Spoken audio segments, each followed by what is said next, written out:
Bismillahirrahmanirrahim. Welcome to my YouTube channel. This is my second video that's about Anglo-Saxon period.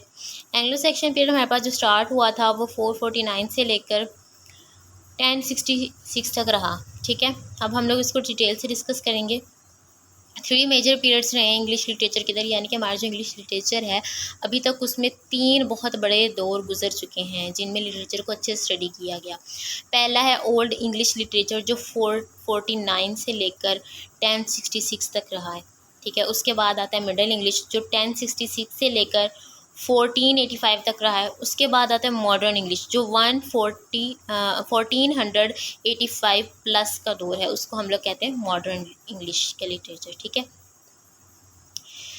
Next हमारे पास है pre Anglo Saxon England, यानी कि Anglo Saxon के दौर से पहले इंग्लैंड कैसा था वो मैं आपको सारा बाद में बताऊंगी। ठीक है, पहले हम लोग इसके थोड़ी मेजर चीज़ें डिस्कस कर लें, बाद में आपको स्टोरी की तरह समझाऊंगी, आपको इंशाल्लाह सारी समझ आ जाएगी। तो प्री एंग्लो सैक्सन इंग्लैंड कैसा था कि 2000 BC में इनहिबिटेड बाय एबेरियंस रहते थे वहाँ पे। ठीक है, और वहाँ पर एक कबीला था सेल्ट्स नाम का। ठीक है,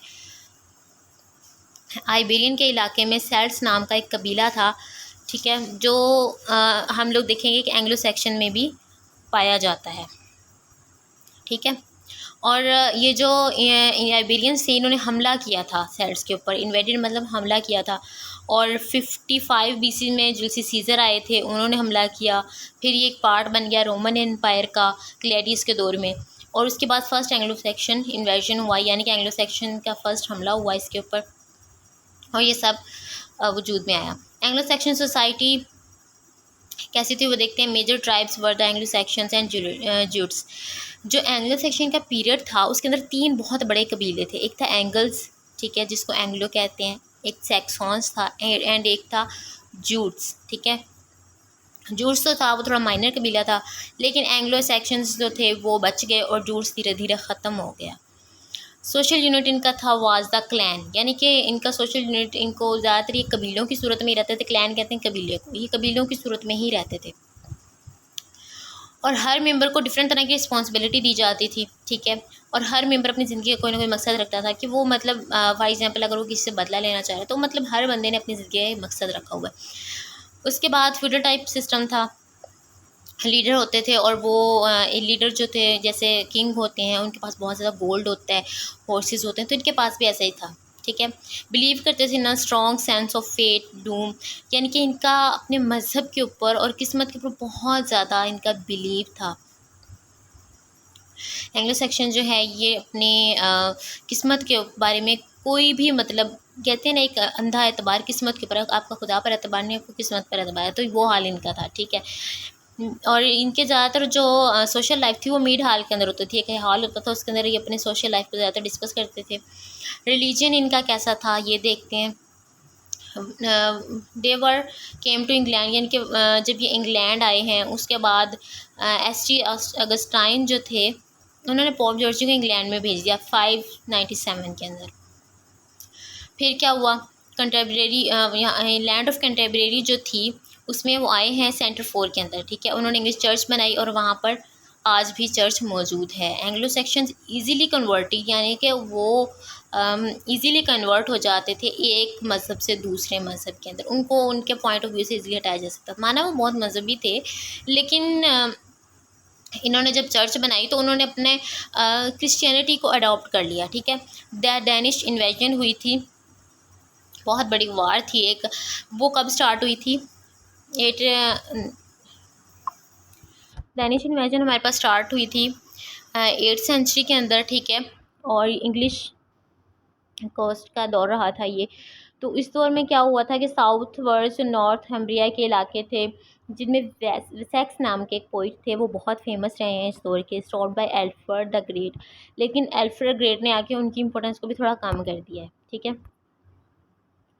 नेक्स्ट है इंपॉर्टेंस टू क्रिश्चियनिटी, यानी कि अपने मज़हब के ऊपर इनके क्रिश्चियनिटी इनका मज़हब था और इसकी क्या इंपॉर्टेंस है इस दौर में, वो हम लोग देखते हैं। Had a civilising effect on society, यानी कि ये अपनी सोसाइटी के ऊपर बहुत गहरा असर रखते थे। स्कॉलरिंग लर्निंग को ये जो थे वो प्रेफर करते थे, ठीक है। Monks could read and right. जो वहाँ के मंक्स जो होते हैं, जैसे आप कह सकते हैं फादर टाइप होते हैं, जो बहुत ज़्यादा मजहबी होते हैं, चर्च के बड़े लोग, जिनके पास लोग आके अपने पाप की माफ़ी मंगवाते हैं, ठीक है। जो क्रिश्चियनिटी बिलीव होता है उसके अबाउट होते हैं मंक्स। तो वो अपना ही लिखते थे, अपना पढ़ते थे, और वो ज़्यादातर लैटिन में लिखते थे। यानी कि इससे क्या साबित होता है कि एंग्लो सेक्शंस की ज़ुबान, सॉरी, जो हमारे पास वहाँ के कबीले थे बहुत बड़े, उनकी ज़ुबान क्या थी, लाटीनी ज़ुबान में लिखते थे, ठीक है। और ज़्यादातर जो इनके मार्क्स वो लिटरेचर लिखते थे, लिटरेचर के बारे में ही लिखते थे, और उनका लिटरेचर ओरली होता था, यानी कि बोल के पोइट्री सुना दी, प्रोज सुना दी, कुछ भी कर दिया तो वो ओरली सुनाते थे, लिखते नहीं थे। लिखते भी थे तो उनका वर्क पब्लिश नहीं होता था, बिकॉज उस दौर में ये सब चीज़ें थी ही नहीं, ठीक है। अब इस दौर में आए Alfred great was the great. Alfred को जो है वो बहुत अजीम क्यों माना जाता है, क्योंकि उन्होंने यहाँ पर आके बहुत ज़्यादा मेहनत की है, ठीक है। उन्होंने जो एंग्लो क्रिश्चियन सिविलाइजेशन थी उसको टोटली चेंज कर दिया, ठीक है। और उन्होंने यूज़ किया ओल्ड इंग्लिश को, उन्होंने प्रमोट किया, और एंग्लो सेक्शंस क्रॉनिकल्स लिखी। अब एंग्लो सेक्शंस क्रॉनिकल्स क्या है, यानी कि आपको कौन सा टाइम कौन से इवेंट पर परफॉर्म करना है, उसको क्रॉनिकल्स कहते हैं, ठीक है। इनकरेज्ड स्कॉलरली इंडिविजुअल, जो ये भी एक स्कॉलर थे, तो ये उसको ही ज़्यादातर प्रेफर करते थे कि स्कॉलर जो लोग हैं वही अपना वर्क अच्छे से लिखेंगे तो वही ज़्यादा अच्छे से लिख सकते हैं। बिगन फर्स्ट पब्लिक स्कूल, इन्होंने फर्स्ट पब्लिक स्कूल बनाया था, इन्होंने सबसे पहले पब्लिक स्कूल इन्होंने बनाया था। Instituted the first royal navy, और इन्होंने ही पहली जो अपनी शाही नेवी थी वो तैयार की थी, ठीक है। और उसके बाद कैरेक्टरिस्टिक्स देख लेते हैं एंग्लो सेक्शंस की। ये करेजियस थे, ठीक है, बहुत ज़्यादा इनके अंदर हौसला बहुत ज़्यादा था, लॉयल होते थे, वफ़ादार होते थे, जनरस होते थे, यानी कि बेल लवस होते थे, ठीक है। हॉस्पिटेबल होते थे, हॉस्पिटैलिटी बहुत अच्छी थी इनकी। हाईली मॉरल होते थे, अखलाकियात का बहुत अच्छा सबक ये हमें देते हैं। Fond of boasting and fighting, यानी कि ये बहुत ज़्यादा शौकीन थे, घमंड था इनके अंदर, बोस्टिंग कहते हैं घुमांड, गुरूर कोट, एंड फाइटिंग, और बहुत ज़्यादा लड़ाका भी थे, ठीक है। Value treasures and worldly goods, और इन्होंने अपनी जो इनके पास ख़जाने थे वो दुनिया जहान के अजीम तरीन ख़जाने इनके पास मौजूद थे, ठीक है। नेक्स्ट है एंग्लो सेक्शन पोइट्री। वो किस तरह की पोइट्री किस तरह की करते थे, केम फ्राम ओल्ड ट्रेडिशन, इनके पास पुरानी रवायात से पोइट्री आई थी, और ये गाने लिखते थे, ठीक है। यानी कि जब इनके पास कोई भी अगर ये फ़तह याब हो जाते थे किसी जंग से तो ये सॉन्ग गाते थे, ठीक है, उसके थ्रू ही अपनी पोइट्री को लिखते थे। फीचर्स क्या हैं ऑफ ओल्ड इंग्लिश पोइट्री के या फिर एंग्लो सेक्शन पोइट्री के, कि एक्सटेंसिव यूज़ ऑफ एलिट्रेशन, इसके अंदर एलिट्रेशन का बहुत ज़्यादा यूज़ किया जाता है। यूज़ ऑफ सिजुरा, सिजुरा क्या होता है, पास होता है कम्युनिकेशन के, कि आपके बात करते करते आप वक्फा ले रहे हैं तो वो सिजुरा है, ठीक है।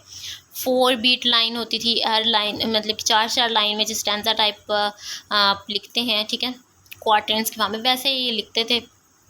लिबरल यूज़ ऑफ किनिंग्स, किनिंग्स का बहुत ज़्यादा यूज़ करते थे, आज़ाद ख्याल थे किनिंग्स के मामले में। किनिंग्स क्या है, kenning a type of metaphorical phrase of compound word use to name a person, place और थिंग। किनिंग क्या है कि एक मेटाफोरिकल फ्रेज़ है हमारे पास जो जिसके अंदर हम किसी भी कंपाउंड यानी कि 2 वर्ड को कनेक्ट करते हैं, वो पर्सन हो सकते हैं, वो प्लेस हो सकते हैं, वो थिंग हो सकती हैं, ठीक है। अब मैं आपको बताती हूँ इसकी टोटल हिस्ट्री, स्टोरी के फॉर्म में बताती हूँ ताकि आपको अच्छे से समझ आ जाए। मैंने आपको इसकी मेन चीज़ें बता दी हैं, आप लोगों को याद कर सकें, लेकिन अगर आपको उसके अलावा भी पता होना चाहिए कि ये बना कैसे, ठीक है। तो एक जो ब्रिटिश था, जो ब्रिटेन का इलाका था, उसमें 2 कबीले रहते थे, ठीक है। अभी मैं आपको समझाती हूँ थोड़ा ड्रा करके कि उसमें कैसे 2 कबीले रहते। तो ब्रिटिश में 2 कबीले थे, एक स्वीडन, ठीक है, दूसरा था डेनमार्क।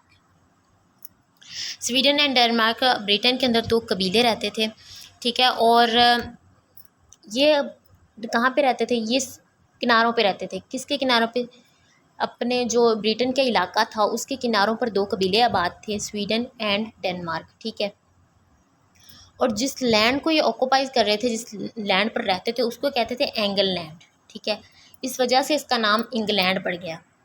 और ये जो कबीले थे ये बिल्कुल बेखौफ होते थे, इन्हें किसी का डर नहीं था, जंगों में बहुत ज़्यादा बहादुर लोग थे, ठीक है। और एंग्लो सेक्शंस की जो पोइट्री की बात करें तो इसमें सबसे ज़्यादा जो करैक्टर प्ले किया जाता है, जो सबसे ज़्यादा इसमें पोइम पढ़ी जाती है। बाकी वर्क जो थे वो ज़ाया हो गए, बिकॉज ज़ाहिर है कोई लिखने वाला नहीं था, कोई उनको सिर्फ ओरली जो था वो टीचर्स को परफॉर्म किया जाता था। इस वजह से बहुत ज़्यादा लिटरेचर जो था वो ज़ाया हो गया था, ठीक है। तो इस वक्त इस दौर की एक बहुत ही मशहूर है पोइम जिसका नाम है बियोवुल्फ, ठीक है। बियोवुल्फ जो है ये बहुत ही बड़ी पोइम है, नैरेटिव पोइम है और एपिक है, बहुत बड़ा एपिक इसको कहते हैं, जो एक लॉन्ग नैरेटिव पोइम होती है, जो बहुत ज़्यादा लंबी पोइम होती है, ठीक है। उसको हम एक दिन में ख़त्म नहीं कर सकते। वो इस दौर का जो सबसे ज़्यादा मशहूर वर्क था वो बियोवुल्फ ही बचा था और ये बहुत ज़्यादा फेमस है। उसके बाद क्या हुआ, इनका रिलीजन जो था क्रिश्चियन हो गया, ठीक है। पहले ये लोग थे क्या थे, लातीनी ज़ुबान बोलते थे। एंग्लो सेक्शंस के जो लोग थे वो जर्मनी बोलते थे। तो दोनों का प्लस क्या हो गया, इंग्लिश एक नई ज़ुबान इन लोगों ने ईजाद कर ली, यानी कि जर्मनी ज़ुबान और लातीनी ज़ुबान को मिक्सअप करके इन्होंने इंग्लिश ज़ुबान ईजाद कर ली और फिर इस तरह से ये सारे जो थे वो इंग्लिश बोलने लगे। इनका जो मज़हब था मैंने आपको बताया वो क्रिश्चियनिटी था, क्रिश्चियन यानी कि एंग्लो सेक्शंस के जो लोग थे वो भी क्रिश्चियन थे और ये लोग भी क्रिश्चियन थे। अब एंग्लो सेक्शन में बार बार नाम ले रही हूँ, वो क्या है, जैसे मैंने आपको बताया स्वीडन और डेनमार्क 2 कबीले थे, ये बहुत ज़्यादा बहादुर नहीं थे, ब्रिटिश में इनकी जंगें छिड़ती रहती थी, ठीक है। और इन्हें अपने बचाव के लिए किसी की ज़रूरत थी। फिर इनका सामना हुआ एंग्लो सेक्शंस के 2 मशहूर कबीले, एंग्लो सैक्सन एंड तीसरा भी मैंने आपको बताया था जिसका नाम क्या था, निलस था, ठीक है। और उसमें क्या हुआ फिर बाद में इस दौर के जो मशहूर राइटर हैं जिनका नाम सामने आया, बाकी सब तो राइटर्स का भी नाम सामने नहीं आया, एक सीडमॉन है और दूसरे काइन वुल्फ हैं, ठीक है। उसके बाद इन जो इंग्लिश प्रोज था वो भी, इसका आगाज़ भी एंग्लो सेक्शन के दौर में ही हुआ। किंग एल्फ्रेड टाइम जो थे उन्होंने क्रॉनिकल्स लिखी, वो इस दौर में आ गए। उसके बाद नेक्स्ट जो पोइट आए हमारे पास एल्फ्रेड द ग्रेट आए, जैसे मैंने आपको पीछे बताया कि उनको इतना इंपॉर्टेंस क्यों दी जाती है, उन्होंने इस दौर के अंदर आके सारी चेंजिंग्स कर दी, ठीक है। स्वीडन मैंने आपको बताया कबीले थे स्वीडन एंड डेनमार्क, ठीक है, वो ख़त्म हो गए, एंग्लो सेक्शन बच गए क्योंकि धीरे धीरे सब मरने लगे। एंग्लो सेक्शन के कबीले बहुत ज़्यादा बड़े थे तो इनका दौर आ गया और इस दौर में एल्फ्रेड ग्रेट जो थे और एक और थे विसेक्स, इन्होंने जंग की आपस में, ठीक है, और ये किंग बन गए, एल्फ्रेड ग्रेट किंग बन गए, कहाँ के, एंग्लो सेक्शन के कबीले के, ठीक है। उसके बाद जो हमारे पास एक और किंग है जिसका नाम आता है हैरोल्ड, ठीक है, हैरोल्ड अनदर किंग है। उसकी जंग हुई किसके साथ, फ्रांस के साथ, ठीक है। उसकी फ्रांस के साथ जंग हो जाती है और फ्रांस का जो बैटल ऑफ हेस्टिंग्स था वहाँ का इलाका, वहाँ पर उनको शिकस्त हो गई कि उनको एंग्लो सेक्शन को फ्रांस से शिकस्त हो जाती है। तो फिर क्या हुआ, जो फ्रांस के लोग थे वो नॉर्मन बोलते थे, वो नॉर्मेंडी इनको कहा जाता था। उसके बाद ये लोग ख़त्म हो गए, ज़ाहिर अब जंग हो गई, वो लोग जीत गए, वो लोग जो है वो प्रोमिनेंट हो गए, ये नीचे रह गए हैं। तो फिर उनका दौर शुरू हो गया और एंग्लो नॉर्मन का दौर बन गया। इस तरह से एंग्लो सेक्शन का पीरियड जो था वो ख़त्म हो गया, ठीक है। और उम्मीद है आपको ये सब समझ आ गई होगी। अगर आपको कोई क्वेश्चन है तो आप कमेंट बॉक्स में मुझसे पूछ सकते हैं, ठीक है। और नेक्स्ट अपना एंग्लो नॉर्मन का पीरियड जो है वो मैं इंशाल्लाह अपनी नेक्स्ट वीडियो में आपके सामने पेश करूँगी, समझाऊँगी, ठीक है। अगर आपको मेरी वीडियो पसंद आई है तो काइंडली इसको लाइक कर दें, चैनल को सब्सक्राइब कर दें और हो सके तो अपने दोस्तों से भी शेयर कर दें और बेल आइकन को प्रेस करना हरगिज़ मत भूलिएगा, ठीक है। खुदा हाफिज़, जज़ाक।